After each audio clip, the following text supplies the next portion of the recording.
शेती कामासाठी लागणाऱ्या माती आणि मुरुमावर आता रॉयल्टी आकारली जाणार नाही अशी माहिती महसूल मंत्री चंद्रशेखर बावनकुळे यांनी दिली आहे.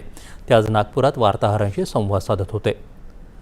शेतजमिनीचं सपाटीकरण, शेतरस्ता किंवा वहिवाटीचा रस्ता तयार करणं, शेतात घर बांधणं किंवा जमीन शेती योग्य करणं यासाठी माती मुरुम वापरता येणार आहे. अशा कामासाठी शेतकऱ्यांच्या ट्रॅक्टरवर तलाठी, तहसीलदार किंवा पोलिसांकडून कारवाई केली जाणार नाही. माती कुठून आणली यासाठी स्वतंत्र मंजुरीची गरजही राहणार नाही. मात्र महसुली नाल्यातून माती काढायची असेल तर तलाठ्याची परवानगी आवश्यक असेल. शेतकऱ्यांच्या शेतीविषयक गरजा लक्षात घेऊन हा निर्णय घेण्यात आल्याचं बावनकुळे यांनी स्पष्ट केलं. त्यामुळे शेतीची कामं करताना माती मुरुमाच्या वापरासाठी येणारा अतिरिक्त आर्थिक भार कमी होणार आहे.